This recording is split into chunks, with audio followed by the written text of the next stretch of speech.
Bom dia, queridos. Todos me escutam?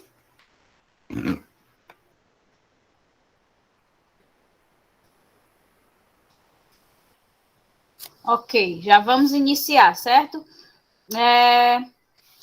Creio que o pessoal vai entrando aí à medida que forem passando as horas para aumentar a quantidade de alunos online, né? Então, nós vamos iniciar hoje com o tecido sanguíneo, certo?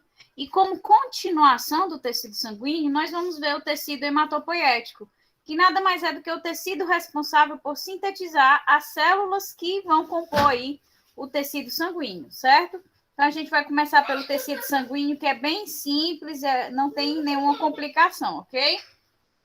Então, vamos lá.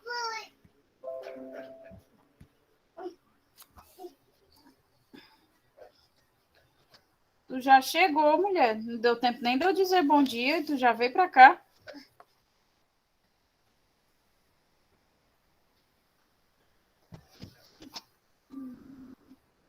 Oh, Ana, quer? Celular?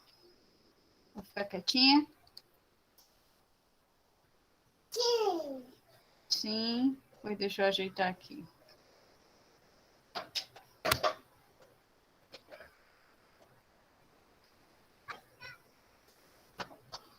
Então, pronto. Então, vamos lá, né?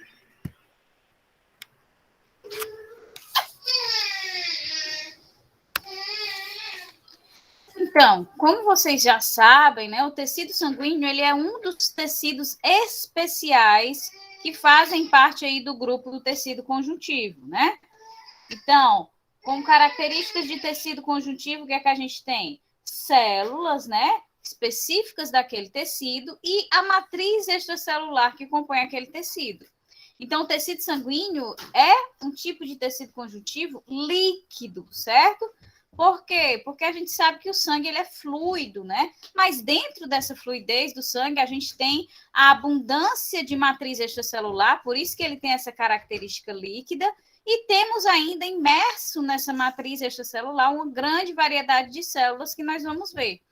Então, qual é a principal característica do tecido sanguíneo? Que ele possui muita matriz extracelular, né? Não é uma matriz extracelular rígida, como a gente vai ver nos demais tecidos, como o cartilaginoso e o ósseo, mas é uma matriz extracelular líquida, né? É a principal característica desse tecido. E essa matriz extracelular líquida nada mais é do que o plasma do sangue. Então, o plasma é o quê? É um meio líquido no qual os elementos figurados, o que são os elementos figurados? São as variedades de células que existem no sangue, estão imersos. Então, ele tem grande importância fisiológica, vocês sabem disso, é graças ao tecido sanguíneo, ou seja, o sangue, né? Que a gente encontra as células de defesa, células de transporte de gases, de transporte de nutrientes, é ele que faz a conexão entre partes do corpo, entre sistemas, certo? Então, é um tecido essencial para a homeostase do corpo como um todo, não só a nível celular.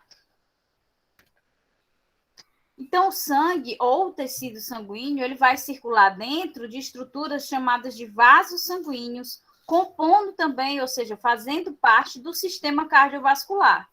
Então, ele só extravasa, ele só sai desses vasos em caso de lesão, né? Quando há o rompimento de algum desses vasos, e aí a gente tem o extravasamento do conteúdo sanguíneo. A sua circulação vai depender dos batimentos cardíacos, né? Vocês vão ver lá em anatomia, no sistema cardiovascular, como é que ocorre o bombeamento do sangue para todo o corpo, na pequena e na grande circulação. Esse volume sanguíneo ele equivale a cerca de 7% do peso corporal, o que é cerca de 5 litros aí em indivíduos de até 70 quilos, certo? Obviamente vai variar, mas essa é a média que a gente tem de volume sanguíneo no corpo. Então, a média que a gente tem dos seres de volume nos seres humanos de volume sanguíneo é de cerca de 5 litros de sangue, certo? Pare. Pronto, tá aqui, não vai mais derramar. Então, o tecido sanguíneo ele tem diversas funções, porém todas elas estão relacionadas ao transporte de substâncias no geral.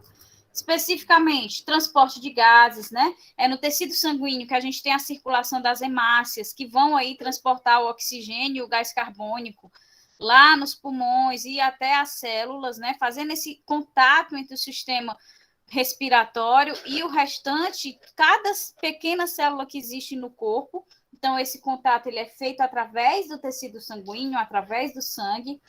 Células, né, do tecido sanguíneo que estão circulando as células de defesa. Então, quando a gente tem um local que sofreu uma infecção, é o tecido sanguíneo que é responsável por circular naquele local e levar até ele as células de defesa que irão combater aquela infecção. Nutrientes, quando a gente tem o processo digestivo, né? Esses nutrientes eles vão ser absorvidos pelo sangue, e do sangue serem aí dissipados, disseminados por todo o organismo. Os excretas também, eles estão circulando no tecido sanguíneo, então são os capilares sanguíneos que vão passar lá pelo glomérulo do néfron que existe nos rins para ser filtrado e repassar esses excretas, certo?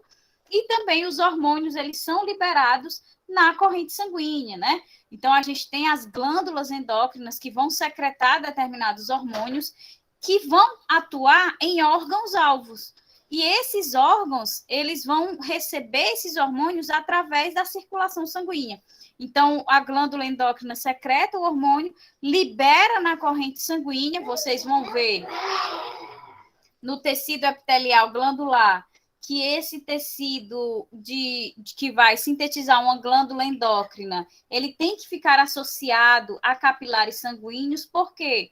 Justamente por isso, porque aquilo que ele secreta, ele precisa liberar na corrente sanguínea, porque na imensa maioria dos casos, a secreção de hormônios não é para atuar no órgão onde ele é sintetizado, é para atuar em outro órgão, um órgão-alvo. E aí ele precisa da corrente sanguínea para levar esses hormônios até esse órgão-alvo, certo?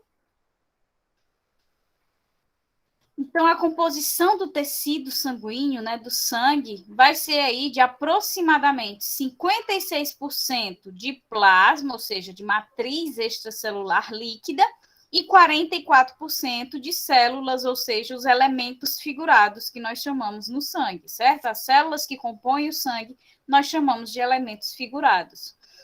O plasma, quando a gente separa, ele vai ser composto aí por aproximadamente 90% de água e os outros 10% vão englobar proteínas, sais minerais, como a gente vai ver aqui nessa separação por centrifugação, que é o que a gente vê no exame de sangue, certo? Na próxima imagem. Então, detalhadamente, o plasma, que é a matriz extracelular líquida do tecido sanguíneo, possui 90% de água e 10% aí dos sais minerais e proteínas, como nós já vimos. Dentre esses sais minerais, os principais e mais abundantes são quais? Sódio, potássio, cálcio. Por que esses são os principais e mais abundantes? Porque vocês sabem que eles são essenciais para processos de transporte que existem nas células, né? Então, a gente tem a bomba de sódio e potássio, a gente tem também o transportador de cálcio, que é associado ao transporte de glicose. Então, são transportadores essenciais para a manutenção do transporte celular, consequentemente, para a manutenção da homeostase da célula. Além desses principais, nós temos aí o magnésio, que é essencial como cofator de muitas enzimas respiratórias e todas as células precisam realizar a respiração. Temos o cloreto, que também está envolvido na homeostase iônica da célula.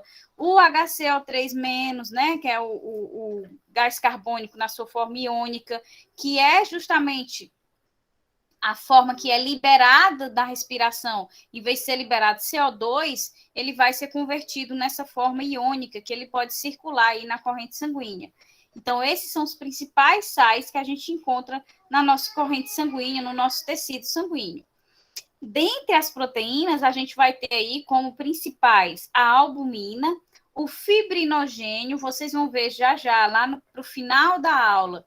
Dentre os elementos figurados do sangue, nós vamos ter as plaquetas, que vocês já conhecem. E muitas vezes a gente associa o processo de coagulação sanguínea com a ação das plaquetas. e as plaquetas não realizam o processo de coagulação sanguínea sozinhas. Elas só conseguem realizar o processo de coagulação quando elas se associam a essa proteína chamada de fibrinogênio, que é um componente do plasma, ou seja, da matriz extracelular.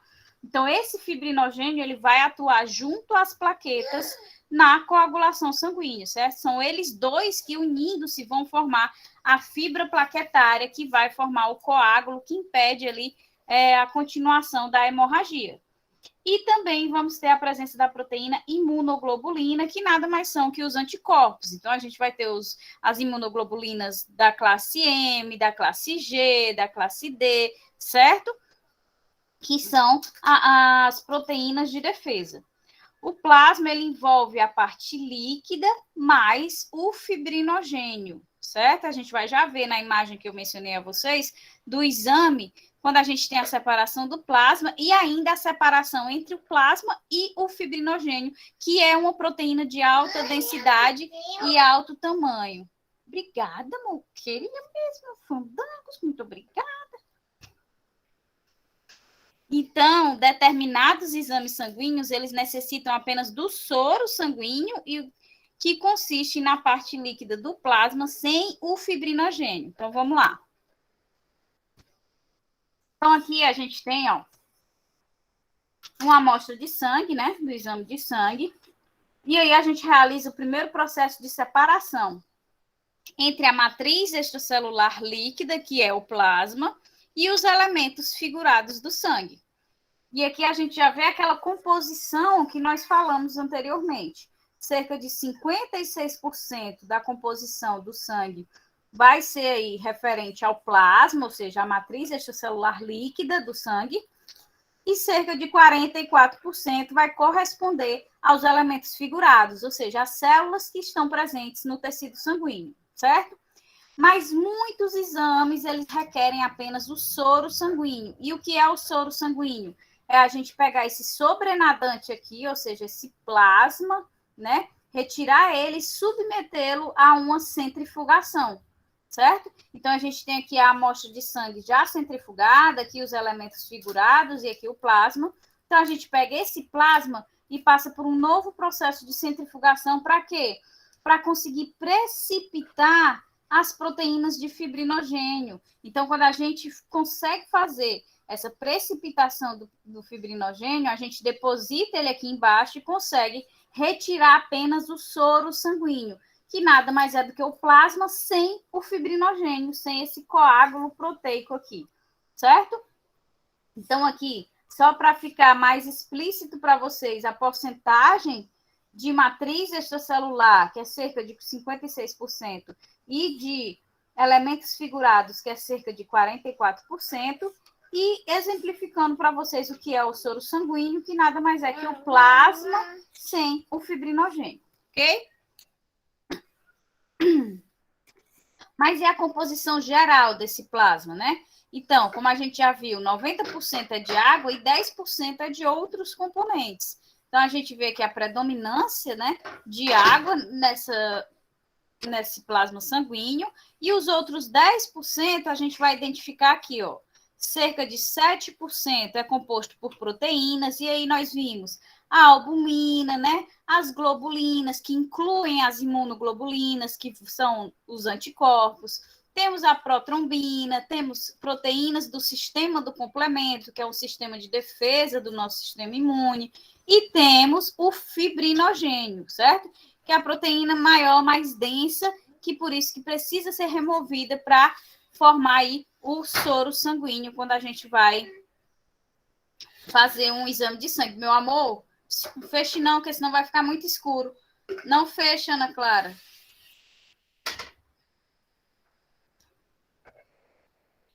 Oh, meu Deus do céu.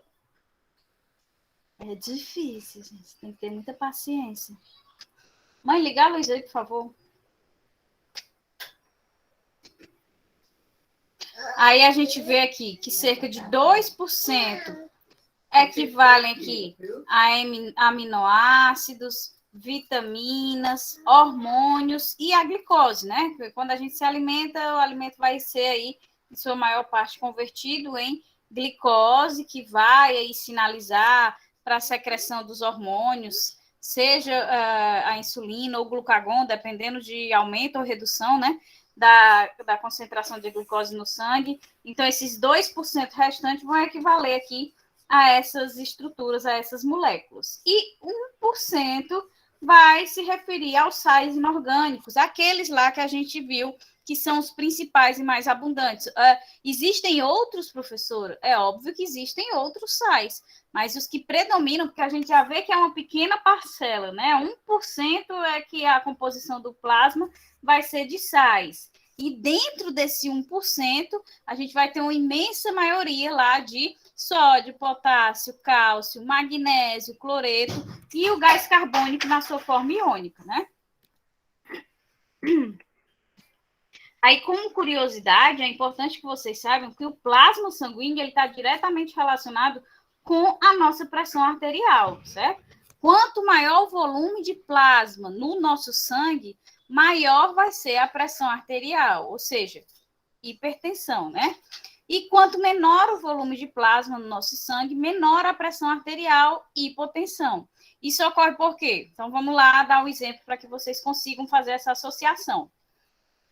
Quando a gente tem um aumento, né, da concentração de sal ou de açúcar no sangue, a gente se alimenta de algo muito salgado ou muito doce, né, muito rico em carboidratos, a gente vai ter um pico de sal ou de açúcar, dependendo do alimento, no nosso sangue.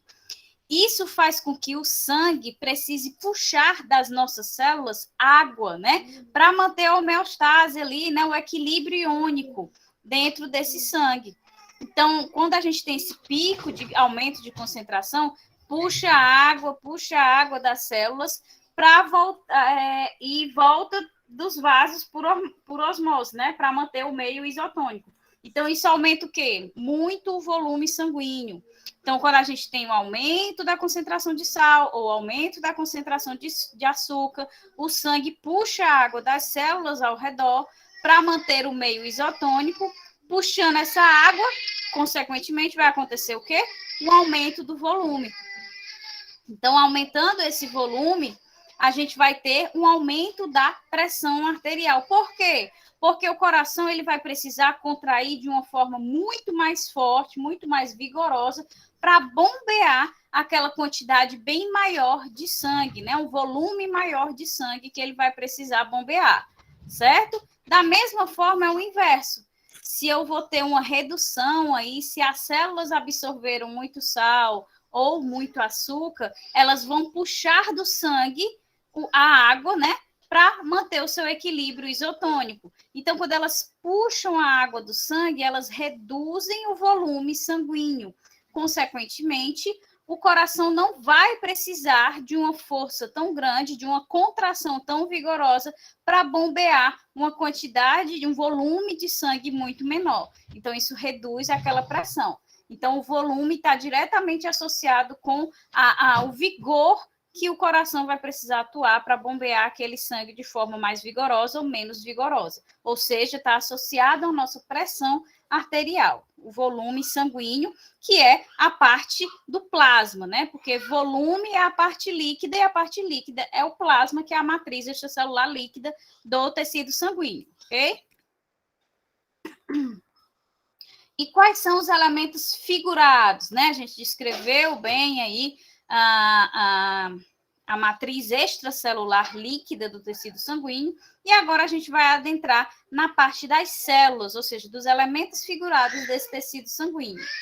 Então, no tecido sanguíneo, a gente vai ter a presença das hemácias, que são células anucleadas, que estão relacionadas aí ao transporte dos gases. Nós vamos ter os leucócitos, né, que são células envolvidas na defesa do nosso organismo. E vamos ter as plaquetas, que juntamente, como eu já mencionei anteriormente, com a proteína fibrinogênio do plasma, vai atuar formando os tampões plaquetários que fazem parte aí do processo de coagulação. Então, as hemácias são um dos principais elementos figurados do sangue, né? Por quê?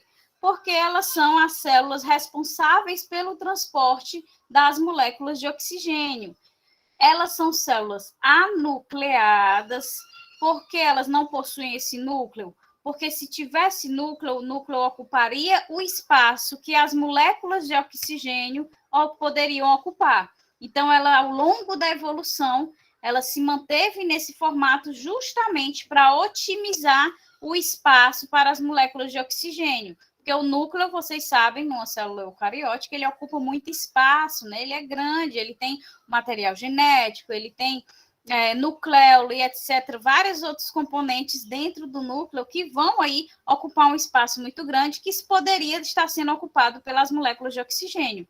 Então, elas não possuem núcleo justamente para otimizar o espaço e conseguir, assim, aumentar a sua capacidade de carregar moléculas de oxigênio. Elas vão ter, portanto, um formato achatado bicôncavo, porque já que não há presença do núcleo, elas vão ter esse formatinho assim, afundado no meio, porque não tem o núcleo para manter o formato esférico. E a principal função delas é justamente transportar o oxigênio. É importante que vocês saibam que as hemácias também são chamadas de eritrócitos ou de glóbulos vermelhos, ok? Aqui vocês veem a estruturazinha, ó, bicôncava, achatado aqui no meio, justamente pela não presença do núcleo nessa célula.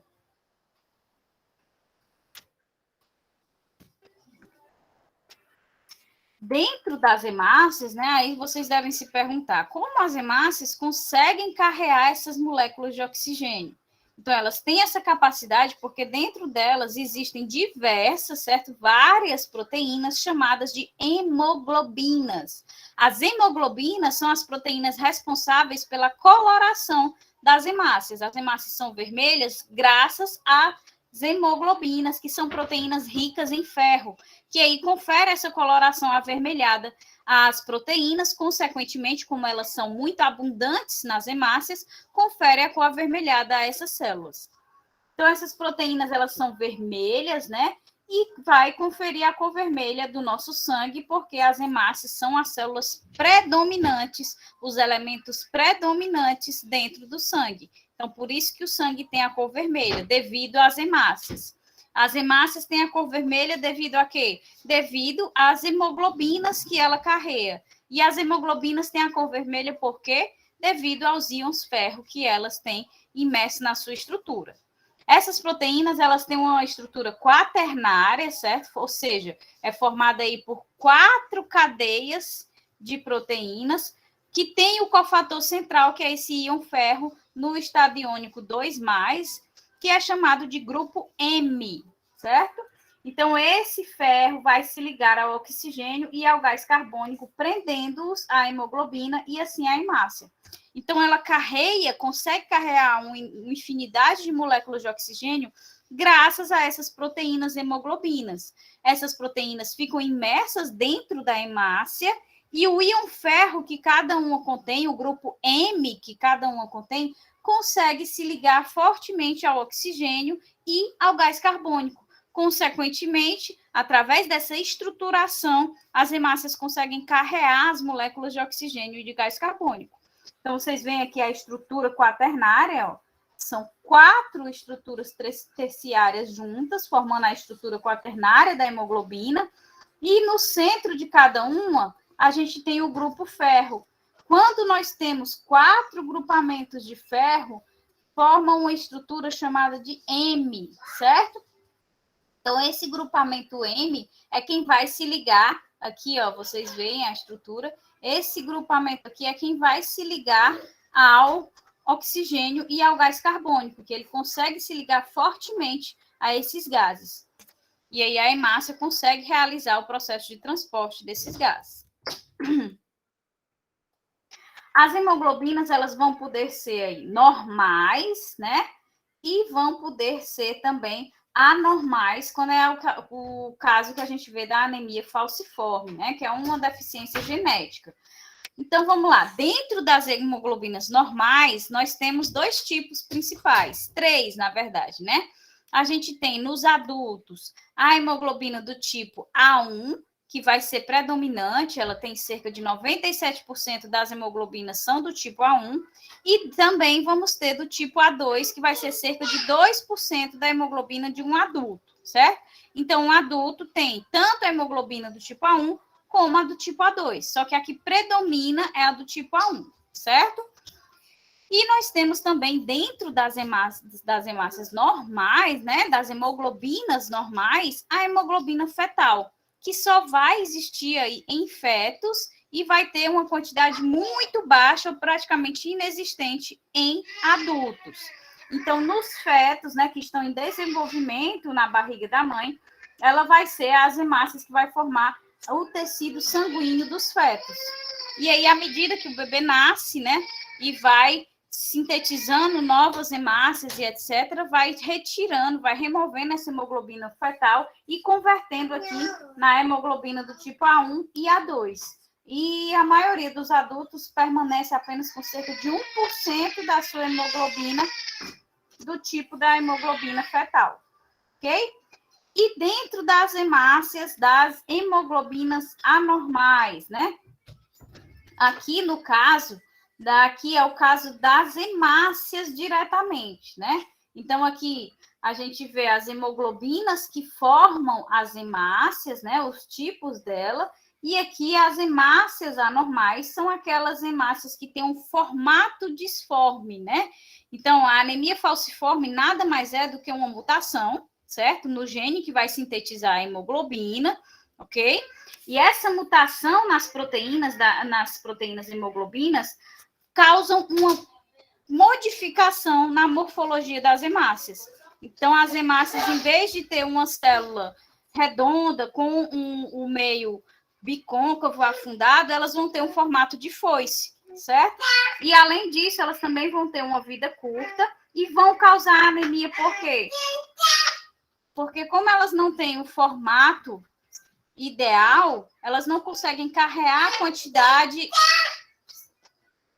quantidade ideal de gases, né? Elas não conseguem carregar oxigênio e gás carbônico de forma ideal, como a hemoglobina no seu formato normal. Por quê? Porque ela tem uma morfologia não ideal, que vocês vão já ver na imagem, fica mais fácil de visualizar, certo? Mas é importante que vocês saibam que a anemia causada pela a mutação genética, ou seja, a anemia falciforme, ela causa anemia porque a célula em si tem um formato que não permite captar oxigênio de forma ótima. Assim, se eu não tenho uma captação de oxigênio de forma ótima, eu não tenho aí a conversão de energia de forma ótima. Vocês vão ver na disciplina de bioquímica que quando a gente tem uma molécula de glicose, ela só vai nos fornecer energia se ela for oxidada pelo oxigênio, certo? É assim que ela nos fornece energia. Se eu não tenho oxigênio suficiente, o que é que acontece? Eu não tenho moléculas para oxidar essa glicose, consequentemente, eu não tenho energia suficiente. Então, se eu não tenho energia suficiente, eu tenho as características de uma anemia, não é isso? Então, a anemia causa um enfraquecimento do indivíduo, porque não há energia suficiente, certo? E essa energia provém do fato de que não há moléculas de oxigênio suficiente para oxidar essas moléculas de glicose, fornecendo assim a energia. Então, aqui vocês veem, aqui são as hemácias no formato normal, esse formato que ao longo da evolução foi selecionado por otimizar a captação de moléculas de oxigênio, né? É uma célula anucleada que consegue carregar várias moléculas de oxigênio ou de gás carbônico associada às suas proteínas hemoglobina. Então, essa é uma hemácia normal. Quando a gente tem a mutação nas proteínas hemoglobinas desse indivíduo que tem a probabilidade de ter anemia falciforme, as hemácias têm esse formato aqui, esse formato de foice. Vocês concordam comigo que é uma estrutura bem menor do que a estrutura aqui redondinha, bicôncava da hemácia normal? Então, ele tem uma capacidade muito, muito menor de carregar moléculas de oxigênio e de gás carbônico, certo? Então, se ele tem uma capacidade muito menor de carregar moléculas de oxigênio e gás carbônico, ele tem a capacidade muito menor de fornecer o combustível para gerar energia para o corpo. Consequentemente, o indivíduo que possui a anemia falciforme, ou seja, hemácias com esse formato falciforme, ele vai ter uma deficiência energética e aí causar apatia, né? Aquela falta de energia característica da anemia. Nós podemos ter outro tipo de anemia? Podemos ter a anemia daquele indivíduo que não tem uma alimentação com quantidades ideais de ferro, que foi que a gente viu na estrutura da hemoglobina, que ela precisa, para formar sua estrutura, de quê?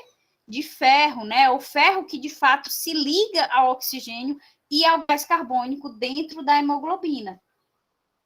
Então, se não tem ferro disponível, eu não vou aí sintetizar a estruturazinha quaternária da hemoglobina. Então, consequentemente, a minha hemácia ela vai ter uma quantidade muito menor de hemoglobinas capazes de carregar oxigênio e gás carbônico. Se ela tem uma capacidade muito menor de carregar oxigênio e gás carbônico, ela vai ter uma capacidade muito menor de gerar energia, certo? Então, a gente tem a anemia por privação de ferro e temos a anemia aqui pela alteração da morfologia da hemácia, que é uma alteração genética das proteínas hemoglobinas que acarretam na modificação da morfologia da própria hemácia, certo? Então, quando a gente realiza um exame de sangue, os homens eles devem ter aí de 4,6 a 6,2 milhões de hemácias por milímetro cúbico de sangue, enquanto nas mulheres o valor vai variar aí de 4,2 a 5,4 milhões de hemácias por milímetro cúbico de sangue, certo? Então, aqui vocês observam, ó, a gente tem, quando o indivíduo está normal, né, cerca de 44% de elementos figurados, certo? E o plasma sanguíneo. E aqui um indivíduo com anemia, o que é que isso significa? Que ele tem muito menos quantidade de hemácias. Por quê?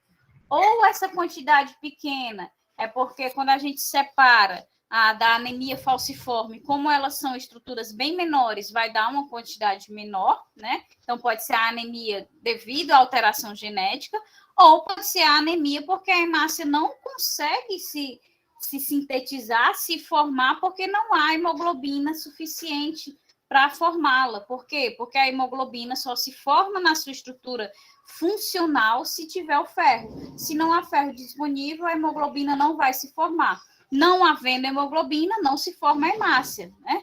Então, se não temos hemácias, a gente tem uma redução da concentração dessas hemácias e temos aí a anemia. E aqui a gente já tem o caso oposto, que é quando a gente tem um excesso de hemácias presentes no indivíduo. A gente vai já ver uma situação em que a gente tem a policitemia, que é o excesso de hemácias, que é o doping de atletas que fazem transfusão de sangue a mais para aumentar a quantidade de hemácias. Aqui eu já faço o contraponto que a gente tem visto na anemia, né? Se em vez de eu ter poucas hemácias, como no caso da anemia, eu tenho muitas, significa que eu tenho uma capacidade maior de carregar oxigênio e gás carbônico, não é isso? Se eu tenho uma capacidade maior de carregar oxigênio e gás carbônico, significa que eu tenho uma capacidade maior de oxidar moléculas energéticas, gerando energia. Então, ele faz isso, né, que a gente vai já ver, essa transfusão de sangue a mais para aumentar a quantidade das suas hemácias, tendo, assim, uma capacidade maior de transferência, oh, meu Deus do céu, de gases para de gases para as moléculas de energia, gerando mais energia, sim, certo? Então, caso uma pessoa, né, que a gente viu esse padrão masculino e feminino dos adultos, apresente hemácias abaixo desse padrão, a gente diz que ela está com anemia. E a anemia nada mais é do que a falta de energia que eu já estou explicando para vocês. Então, é só repetição aqui. A falta de hemácias, ela vai reduzir a distribuição de oxigênio. Então, sem oxigênio, a gente não tem a respiração celular. E a respiração que gera o ATP, que é a fonte de energia para todos os processos metabólicos do organismo. Então, por isso que a gente tem falta de ânimo, tem apatia, tem falta de energia, porque de fato não se tem energia para realizar processos metabólicos, os trabalhos corporais em si. A eritropoetina é um hormônio que regula a produção dessas hemácias. Então, ela induz a produção de hemácias em situações, por exemplo, de ar rarefeito, né? quando a gente está em elevadas altitudes, a concentração de oxigênio cai muito. Então, esse hormônio ele é secretado pelo nosso corpo no intuito de produzir mais hemácias, porque se eu aumento a concentração das minhas hemácias, o que é que eu faço? Eu aumento a capacidade de captação de oxigênio e gás carbônico. Se eu aumento a capacidade de captação do oxigênio, eu tenho mais células captando oxigênio para mim. Então, não tem uma concentração baixa de oxigênio em elevadas altitudes, e quando eu chego lá, eu fico com falta de ar, e depois de algum tempo, nesse mesmo local, a gente não começa a se adaptar. Esse processo de adaptação é justamente o tempo que leva para a eritropoetina a agir sobre o nosso corpo, fazendo com que mais hemácias sejam sintetizadas e a gente aumente a nossa capacidade de captação do oxigênio, que ele pode ter baixas concentrações, mas ele existe. Então, essa hemácia ela vai captar esse pouco oxigênio que existe, porque agora a gente tem uma quantidade muito maior. Então, a gente para de sentir a falta de ar e vai se adaptando àquela condição.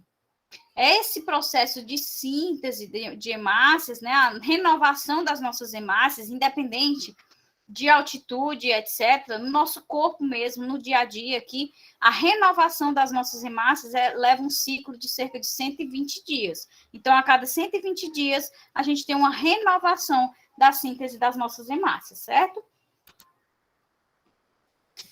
E sobre o doping sanguíneo de atletas, o que é que acontece? Muitos atletas, antes de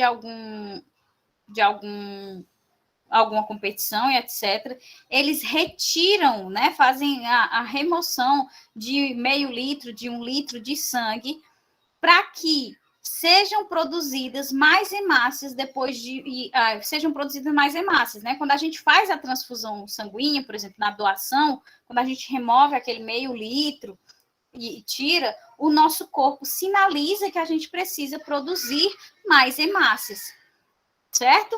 Então, o que é que acontece com esse atleta que faz a remoção do sangue? Ele estimula o corpo dele a produzir mais hemácias. Depois de 1 mês, né, que ele dá para o corpo produzir essas hemácias a mais, ele faz a transfusão do próprio sangue que ele havia retirado. Ou seja, ele aumentou a concentração dos volumes sanguíneos, obviamente, também, né? E também aumentou a concentração das hemácias. Se ele aumenta a quantidade de hemácias que ele tem, ele aumenta a capacidade dele de captar oxigênio.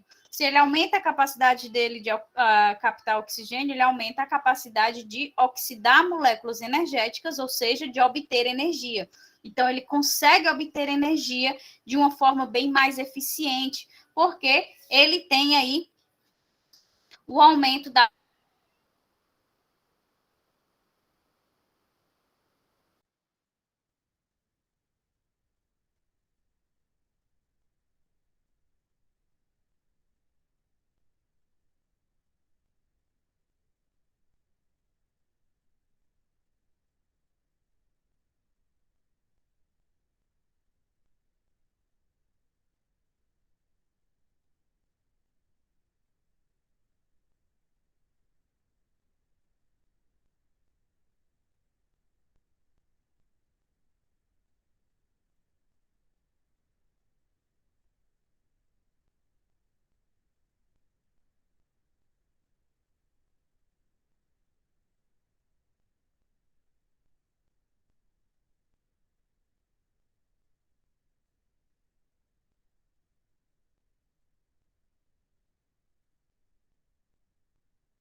Estão me ouvindo, gente?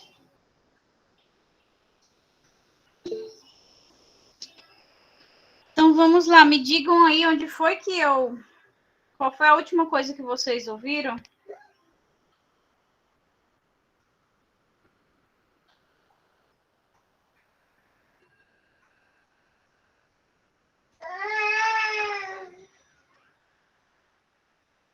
Pronto. Então, começo dele de novo.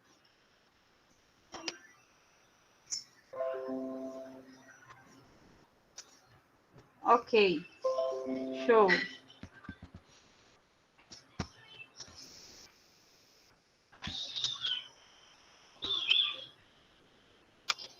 Então, realmente funciona, né?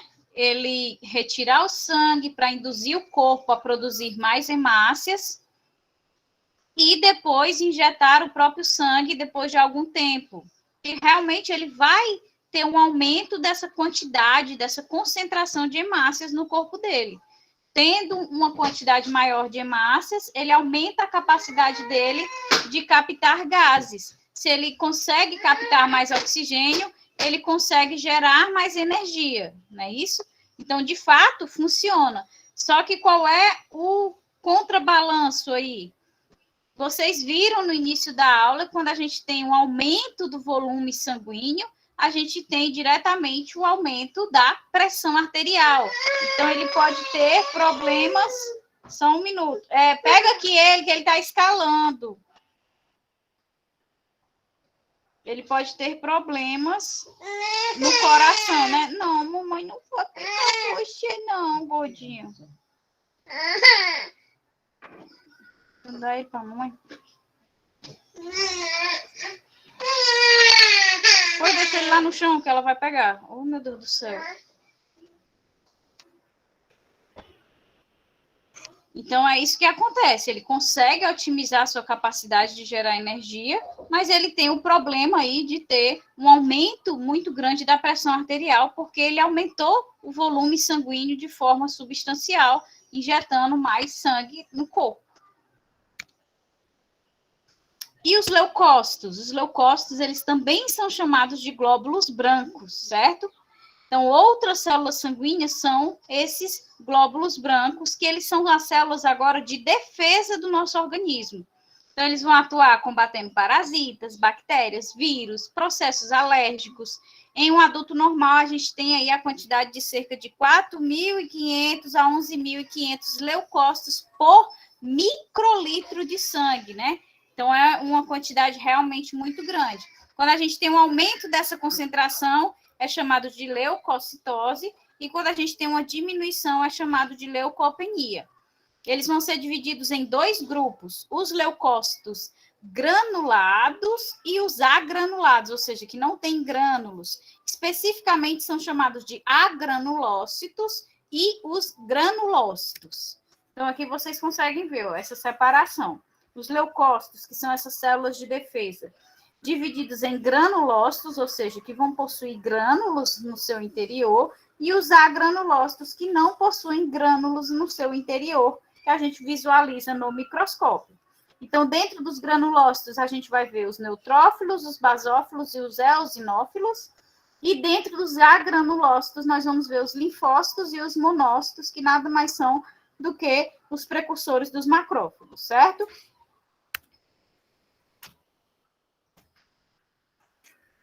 Então, vamos começar aqui pelos agranulócitos, né? Os que não possuem grânulos, porque só existem esses dois, e aí a gente pode debater de forma melhor, mais rápida, certo? Então, esses agranulócitos, eles não vão possuir grânulos visíveis em microscópio, como eu mencionei, no seu citoplasma, certo? Então, a gente tem dois tipos, os monócitos, que são células que têm a função de fagocitose, ou seja, se tem uma bactéria, um vírus, um parasita, eles vão aí fagocitar essas estruturas, né? Então, vão engolfar essas estruturas, formar uma vesícula que vai se fundir aí a lisossomos, que vão degradar esses micro-organismos. E os outros são os linfócitos, que vão aí formar o sistema imune adquirido, né, que são os linfócitos T e os linfócitos B, que vão produzir anticorpos e também vão ajudar as células a se defender de micro-organismos ou protozoários. E eles vão combater esses antígenos de forma específica. Então, as células fagocitárias, elas são mais inespecíficas e os linfócitos, eles são já aí específicos. Só um minutinho, tá, pessoal? Venho já.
Vou ver se o microfone tá ligado.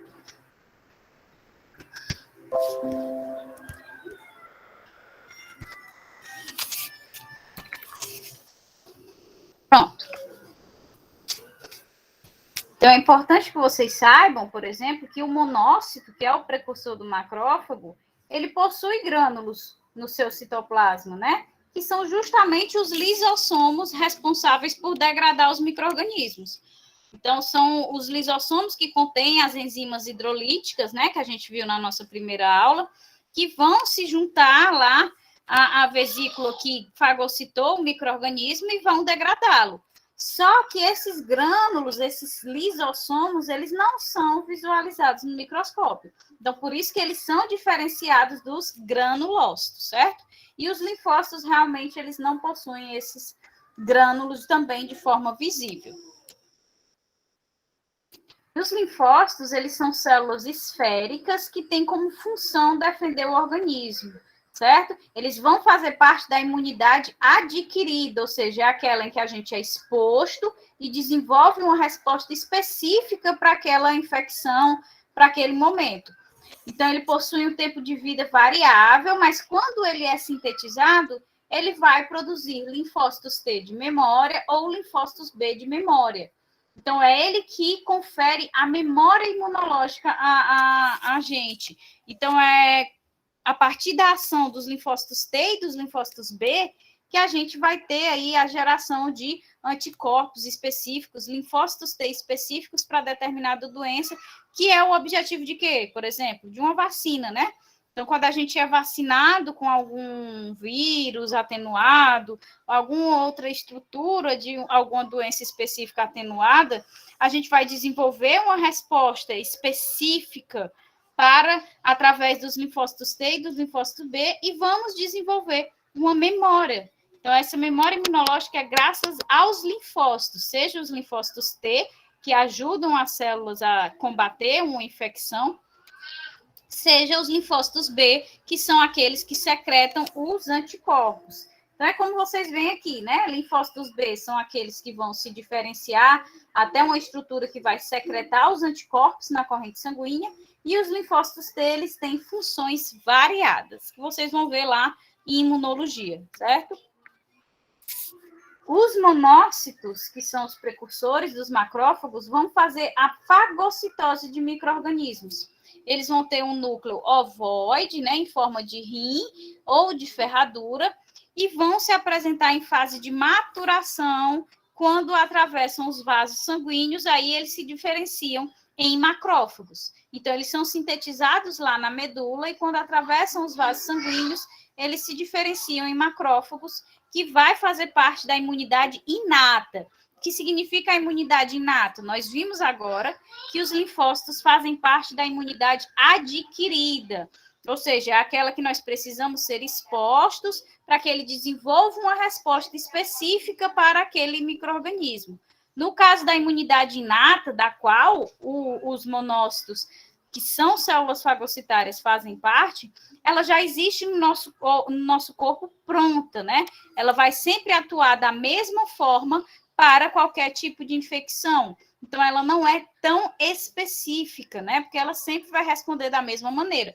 Fagocitou, se uniu com o lisossomo degrada. É sempre a mesma resposta, certo? Existem outras coisas mais, secreção de citocinas, etc., que vocês só vão ver depois. Para agora, isso basta para vocês.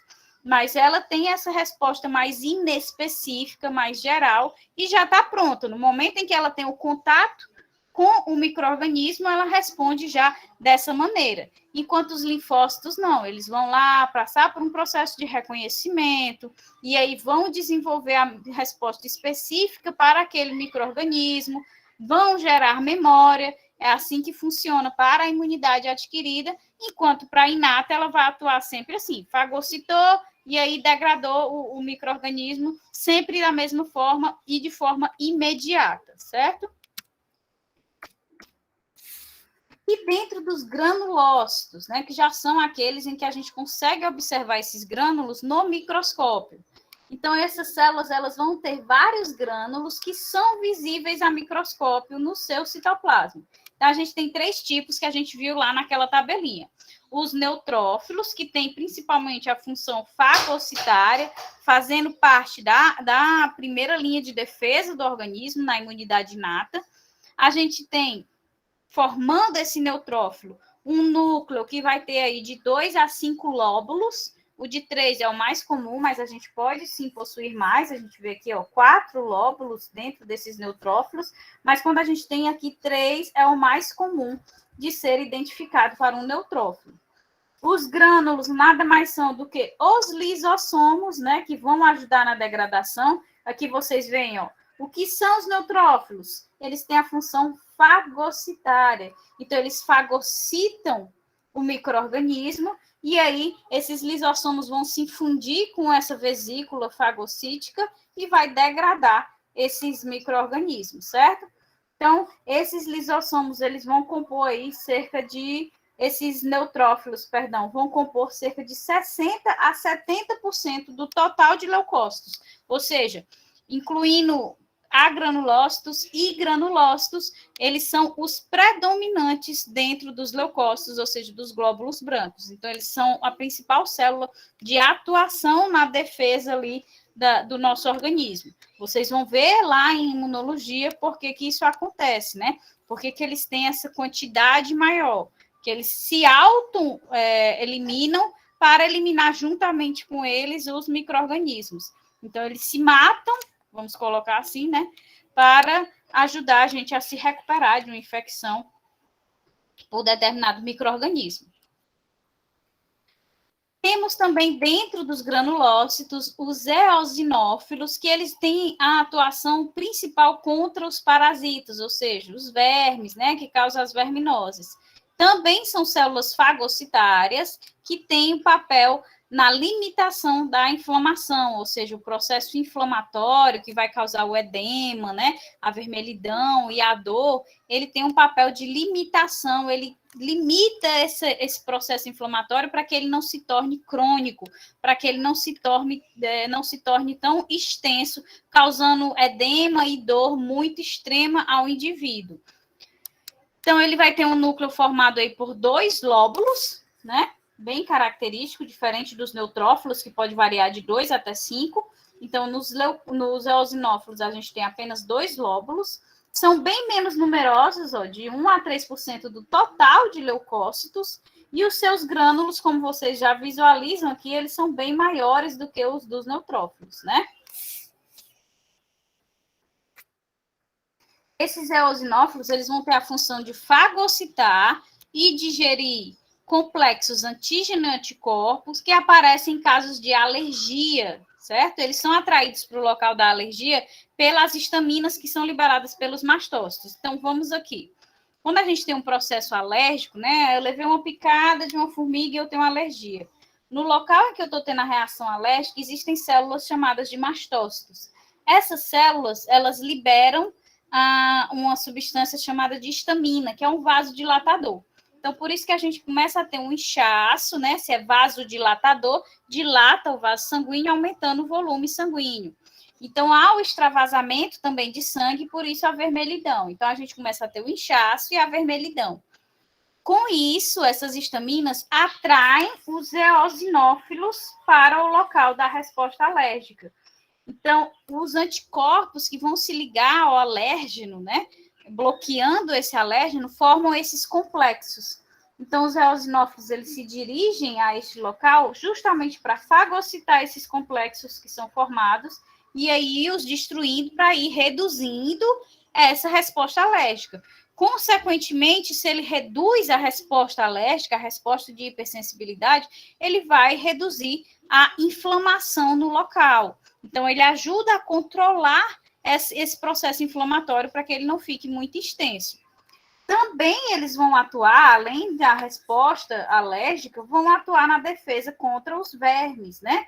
Também da mesma forma, fagocitando esses vermes e destruindo com os seus grânulos que têm enzimas de degradação. Então, dentre as substâncias produzidas pelos eosinófilos, a gente tem aí citocinas, que são hormônios, certo, específicos no processo de defesa do nosso organismo, e temos mediadores inflamatórios lipídicos, os leucotrienos, que vão aí a aumentar a resposta inflamatória de forma controlada, de forma não crônica, certo? E, por fim, dentro dos granulócitos, a gente vai ter os basófilos, né? Os basófilos, eles já vão ter um núcleo mais volumoso, né? Mais gordinho, aquele aspecto que a gente visualiza nas outras células granulócitas, não é tão separado, porque ele já vai ser mais gordinho, assim, no centro da célula. Vai ser parte aí, cerca de 1%, vai formar cerca de 1% dos leucócitos totais, e eles têm um papel também na resposta alérgica, liberando histamina e heparina. A gente acabou de mencionar que no local de reação alérgica, a gente tem células chamadas de mastócitos, que liberam essa histamina e esta heparina no processo de resposta a um alérgeno, no processo alérgico. Os basófilos também têm esse papel de se dirigir lá ao local de contato com o alérgeno, né? E também vão liberar, os grânulos deles são formados por histamina e heparina, então ele libera o conteúdo dos seus grânulos para também realizar, catalisar essa resposta alérgica, essa resposta de hipersensibilidade. Então, essas substâncias, histamina e heparina, né, são vasos dilatadores e também diluidores que vão aumentar a permeabilidade na região que está tendo contato com o alérgeno, que para a recepção de novas células de defesa, né, que é o processo de diapedese. Então, essa histamina aumenta o volume sanguíneo, a heparina deixa o sangue mais fluido, que facilita com que ele passe através dos vasos sanguíneos. Quando eu tenho sangue passando através dos vasos sanguíneos, o sangue ele é composto pelo plasma, mais os seus elementos figurados, que são o quê? Hemácias, mas também quem? Os leucócitos, que são as células de defesa. Então, com a passagem desse sangue, porque ele está mais fluido agora, graças à heparina, eu vou ter a passagem de mais células de defesa para o local ali que está havendo contato com o alérgeno. Então, ajuda na resposta, no combate àquela reação com aquele alérgeno. Então, é justamente isso aqui, ó. Chegou lá, os basófilos tiveram contato com o alérgeno. Então, eles liberam o conteúdo dos seus grânulos, histamina, vasodilatador. Então, a gente tem a dilatação dos vasos sanguíneos. Essa dilatação dos vasos sanguíneos aumenta o volume sanguíneo no local do encontro com o alérgeno, mas ele também, devido à dilatação, o que é que ele faz aqui, ó? O que é que você percebe? que as células que formam os vasos sanguíneos, elas estão o quê? Afastadas, né? Que dilatou tanto que esticou o máximo que pôde essas células do vaso sanguíneo. E aí, o que é que acontece? A heparina, que também foi liberada, ela vem aqui e dilui esse sangue, deixa ele mais fluido. Então, ele passa através dessa célula. Com a passagem do sangue, a gente tem a passagem de quê também? Das células de defesa, né? Então, a gente vai ter vindo para essa resposta alérgica aqui. No caso, a gente está tendo o exemplo da diapedese aqui para uma infecção bacteriana, né? Mas aqui poderia ser, em vez de bactéria, o alérgeno, certo? Também é o mesmo tipo de processo. E aí a gente tem mais passagem de células de defesa, sejam os mastócitos, sejam os basófilos, neutrófilos, que vão aí se dirigir ao local para ajudar a combater aquela resposta inflamatória, aquela resposta alérgica. Então, esse é o processo de diapedese, acarretado pela histamina e pela heparina. E para finalizar, como componente, como elemento figurado do sangue, a gente tem as plaquetas. As plaquetas, elas não são células em si, elas são fragmentos de células gigantes. Essas células gigantes são os megacariócitos, certo? Esses fragmentos, eles vão atuar na coagulação sanguínea, juntamente com quem? Com o fibrinogênio, que faz parte lá do plasma sanguíneo, não é isso? Então, em condições normais, as plaquetas encontram-se na concentração de 140 a 400 mil por milímetro cúbico de sangue. Então, quando a gente tem poucas plaquetas, a hemorragia vai ser favorecida, né? Então, essas pessoas, elas vão ter sangramento nasal, né? Aquelas pessoas que têm um favorecimento à hemorragia, porque elas têm uma concentração menor de plaqueta no sangue. E quando a gente tem uma concentração alta de plaquetas, é justamente o contrário. Elas tendem mais a formar trombos, né? As placas. Por quê? Porque elas vão ter uma concentração maior de plaquetas e tendem a ter trombose mais facilmente, né? Que é a obstrução dos vasos graças à formação dessas plaquetas. Então, quando a gente tem uma concentração baixa de plaquetas, tende a hemorragia, e quando tem uma concentração elevada, a trombose. Então, aqui vocês conseguem visualizar, certo? A célula gigante, que é o megacariócito, que vai ser aí a fonte das plaquetas. Então, as plaquetas são fragmentos do citoplasma desse megacariócito, certo?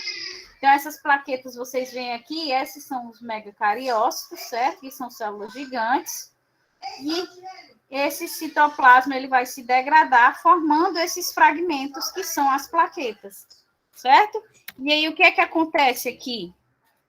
As plaquetas chegam aqui, ó, esses fragmentozinhos, e vão se unir ao fibrinogênio, que faz parte do plasma. Quando elas se unem ao fibrinogênio, ela forma essa rede aqui, ó. Essa rede plaquetária, que é justamente o que vai tampar, o que vai formar o tampão plaquetário, que vai bloquear a passagem de sangue, impedindo aí que haja hemorragia. Então, a gente tem a lesão aqui, aí começa a extravasar sangue. Diretamente, quando a gente tem esse extravasamento sanguíneo, a gente tem o direcionamento das plaquetas para o local. No plasma já está dissolvido diversas proteínas fibrinogênio. Então, essas plaquetas se unem ao fibrinogênio, formando aqui essa rede fibrosa, que vai formar o tampão plaquetário, que vai bloquear aqui a passagem do sangue, certo? Então, como link para a nossa próxima aula agora, a gente vai ter a hemocitopoese, que nada mais é que a formação das células do sangue a partir das células pluripotentes da medula óssea vermelha. Então, todas as células do nosso sistema sanguíneo, ou seja, os elementos figurados do sangue, eles vão se originar dessas células tronco pluripotentes, que se diferenciam em duas linhagens, como vocês vão ver. As linhagens linfóides, né, que vão dar origem aos linfócitos, e as mieloides, que vão dar origem a todas as demais células dos elementos figurados do sangue.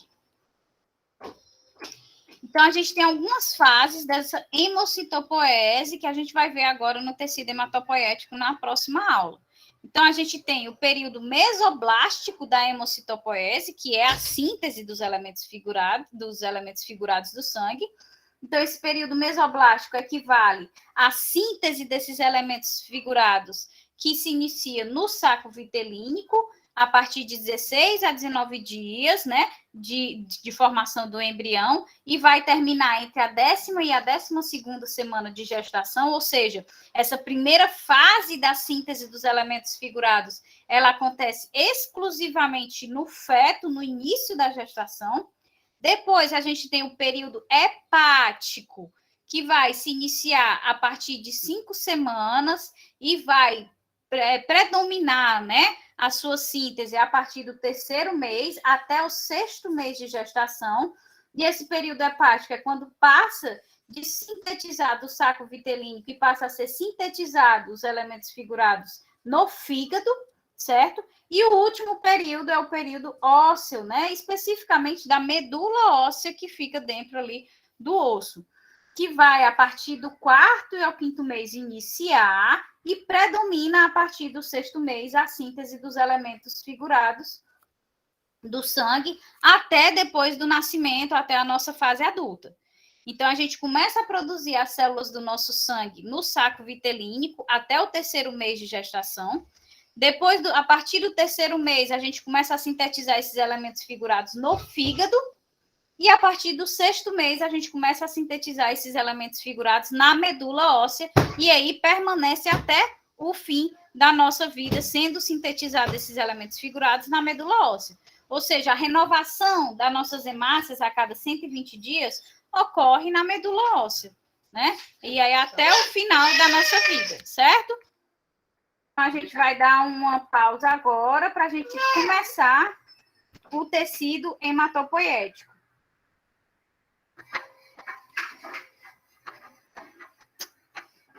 Travou para todo mundo, gente. Tá muito ruim.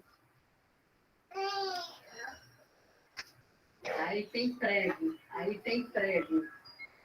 Vai furar você. Não tem não, mas já enfiei tudinho.